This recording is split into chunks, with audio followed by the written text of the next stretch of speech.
What's up, Internet? Yoshi here, and wow, look at that. It is snowing. Winter is here. That's amazing. We're not here to talk about that, though. Is my hair okay? Okay, there we go. We're actually here to talk about one of my favorite, my favorite video game console of all time, and that's this guy right here, the Nintendo GameCube, and how I can get this guy attached to a 4K TV, bringing it up to the modern age. Let's talk about that.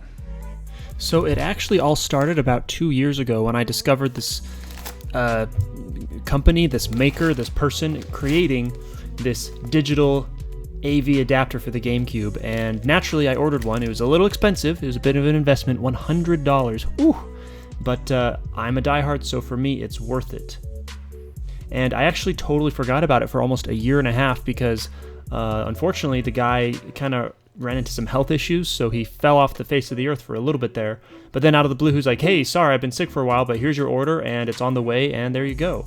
So here I am unboxing it.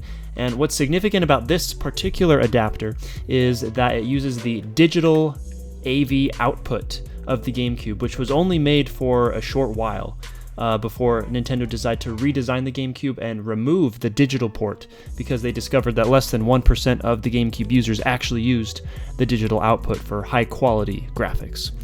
The adapter itself is actually quite simple. We've got a mini HDMI on one end to output it, got a reset button, and then the actual digital port that plugs in very snugly right there to the GameCube. So it is technically still running at 640 by 480, but it is 60 frames per second, which is fantastic, and really that's what makes all the difference is the frame rate. Even though it's super pixelated and only DVD quality. Looking pretty good. Got good colors. Obviously it's pretty pixelated. It's only 640p. So all the pixels are just blown up to be really big, but it's super crispy. It's not soft and fuzzy at all. And honestly, I have no idea how to play this game. I haven't played in like 10 years. But let's... And I think just the fact that it's running at 60 frames per second really helps to allow this game to feel like it's brand new, even though it's like super old.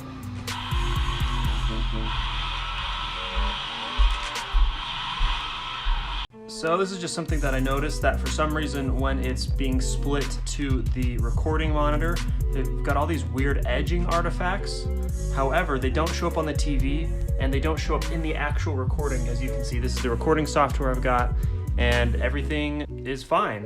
You can see just around the edges and around the buttons, it's speckling like that, and it doesn't affect anything. It's just kind of a weird detail, especially when it's dark like this. Like, look at all these artifacts. It looks pretty ugly.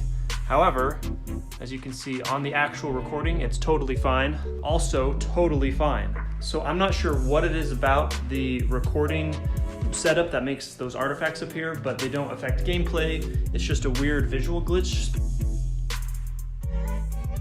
Overall though, me personally being a retro game fan, I think it's a solid investment. And at this point in time, 3 years later, there's a whole slew of options to bring your old stuff onto new TVs if your new TV doesn't have legacy ports. For example, this website, it's hard to tell how well that works because it's using the analog and translating that into a digital signal, whereas this method is straight up fully digital. And it's very crispy and very nice. But in the meantime, I mean, everything works great, everything looks great, everything feels great. Looks like I've got some smashing to do.